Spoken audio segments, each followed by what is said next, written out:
On this exciting episode of the Perry Pod, we find out that hell hath no fury like a woman scorned. Also, human lips are distinctive, like fingerprints. It's Season 1, Episode 8 of The Perry Mason Show, The Case of the Crimson Kiss.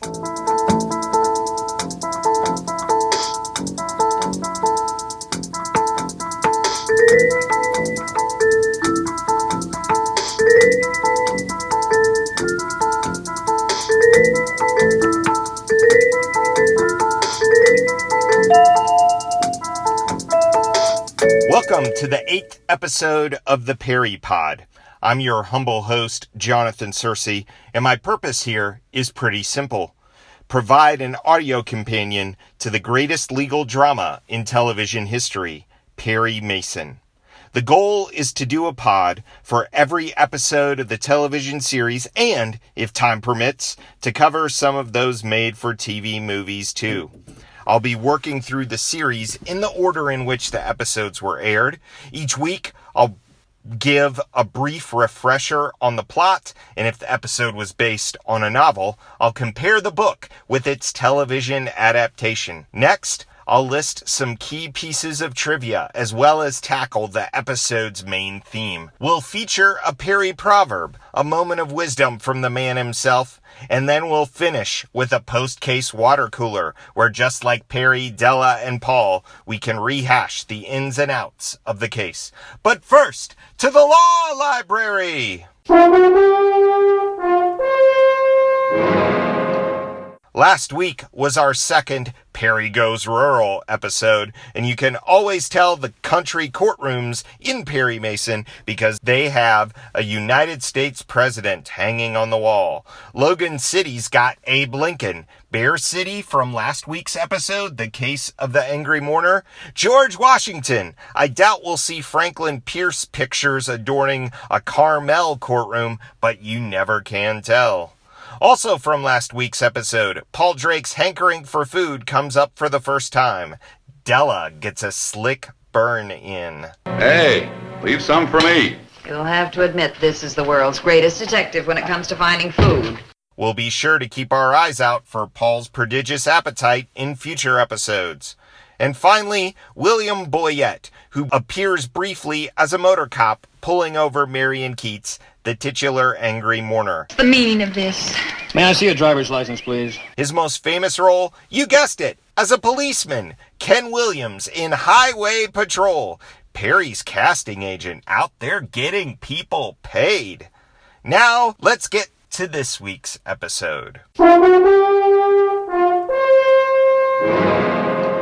The Case of the Crimson Kiss. Faye Allison is engaged to prize bachelor Dane Grover. The complication? Dane used to date Faye's roommate, Anita. Anita, what? You're not unhappy, are you? I mean about Dane and me getting married. Why should I be? Well, he used to date you before me, and you seem so preoccupied You're tonight. imagining things. To me, your dream boy is just another man. While Anita has taken to cavorting with married playboy Carver Clement, a tenant in Faye and Anita's apartment building, she still pines for Dane. Don't tell me you're still burning over your roommate hooking Dane Grover. You never had a chance with him.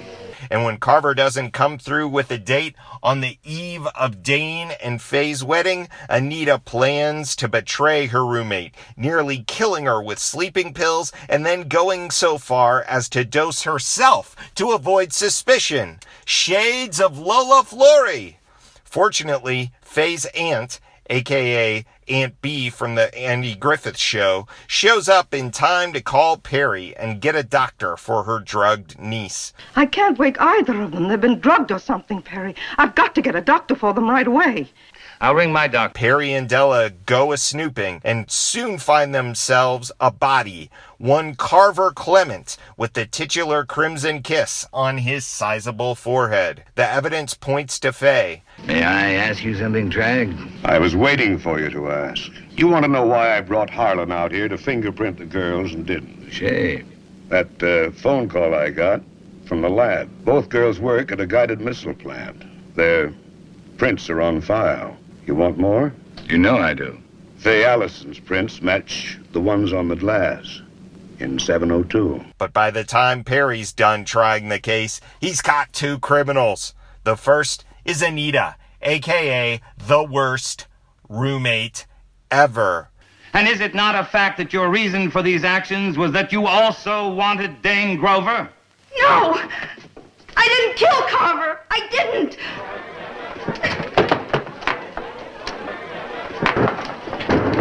Don't touch me! If anybody comes near me, I'll jump! It's true. I did go back to his room, but he was dead when I got there. I didn't kill him! I didn't! The second is Shirley Tanner, another of Carver's mistresses who grew frustrated when she was thrown over for Anita. When Perry does a fake out to get an impression of her lips suitable for examination alongside the lip prints left on the dead man's forehead, we have a bingo. Why did you kill him? I loved him. He promised to get a divorce and marry me, but he got tired of me and walked out. In the process, Perry saves Faye's marriage and her reputation. The case of the Crimson Kiss, which was based on a novelette by Gardner, started out as a magazine story in 1948 and was eventually collected with two other shorter Mason novels in 1971. The plot of the book is basically the same as the television show. Same defendant, same murder victim, same murderer, same backstabbing roommate. It's the emphasis that changes. In the novel, we, 1, see Anita discover the body and actually plan the overdose and frame up of her innocent roommate. 2, learn that Aunt Louise, aka Aunt B, is a longtime friend of Della, not Perry. 3, get this super long description of Anita running from the courtroom when confronted with her betrayal and seeking shelter in another courtroom. Happy that she's escaped immediate nabbing, but finally realizing her flight has confirmed Mason's argument about her. The final lines from Gardner's narrator, quote, "She must disappear, and that would not be easy. By evening, her photograph would be emblazoned upon the pages of every newspaper in the city." Dun, dun, dun. And 4, we read about Faye smearing on a bunch of lipstick so Perry can get an impression of her lips. This matters because after the trial, Dane gets that remaining lipstick plastered on his face. In the episode, it's someone else who gets that lipstick on his face. Now, to the trivia table!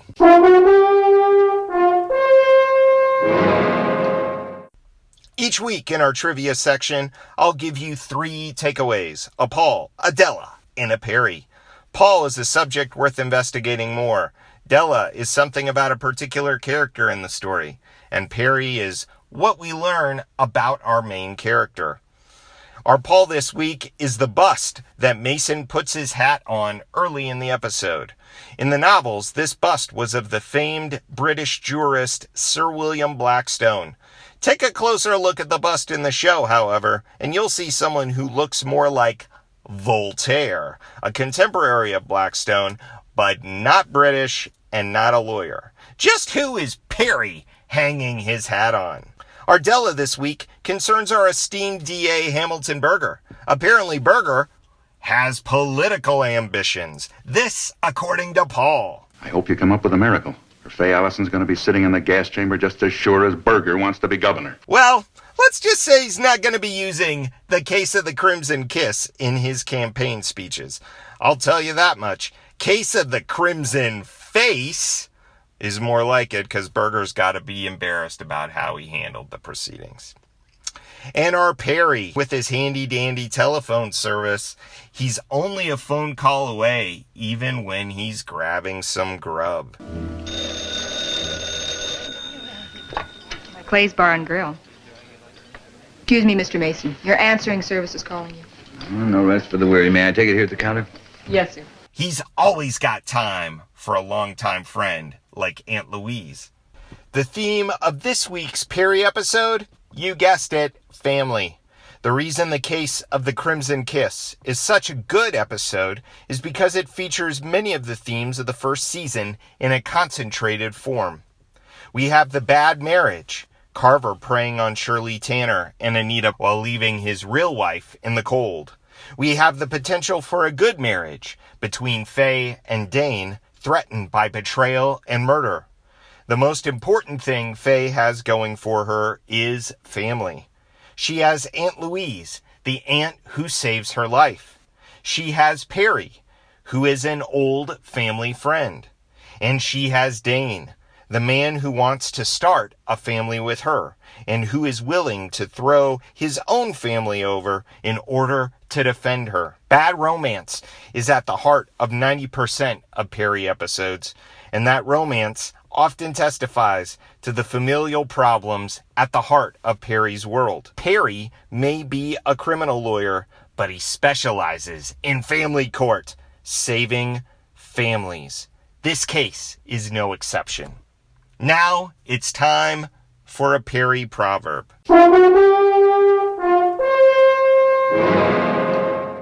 I love it when Perry is quick and to the point.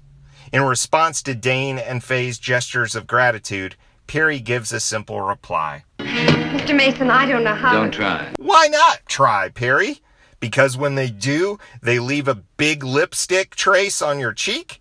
Because you figure that you're doing it out of a concern for justice, that innocence and grace can't be earned, they can only be lived out and accepted? Because you know Aunt Louise is footing the bill, not the loaded Dane? Throw him a bone, Perry. Please, don't give him a crimson kiss-off like that. Before we go, let's head to the water cooler. You know, there is one thing I don't understand. Go on, Paul. Last week, I got a message from my Aunt Myra about the disturbing political undertones of the fact that Perry's clients, according to Perry, aren't the type who commit murder, and the people who aren't Perry's clients are. It's a point worth considering. I would add that this mindset, the group you're part of is innocent, the group out there is guilty, is a hallmark of any small group that sees itself as a force for sanity in an insane world. In this case, Perry's right. Don't forget that the only way that old wannabe Governor Berger could keep his job is through popular vote. The popular support for injustice in Mason's world outnumbers the support for justice. Perry isn't casting aspersions or getting innocent people into trouble so his clients can have a joke. He's making sure that innocent people don't get put to death for someone else's crimes. Again, I'd love feedback about this particular episode or the podcast in general. Was there something about the week's pod that you'd like to comment on? Something that you'd like to correct? You can leave comments on the pod's website at theperrypod.libsyn.com or email me at theperrypod@gmail.com. You'll find those links in the show notes. Thanks again for joining me on this pod journey. Next time, we get a little lesson in hitchhiking from Veronica Dale in The Case of the Vagabond Vixen. I hope you'll join me. Until next time, this is Jonathan Searcy saying, keep on walking that Fifth Avenue beat.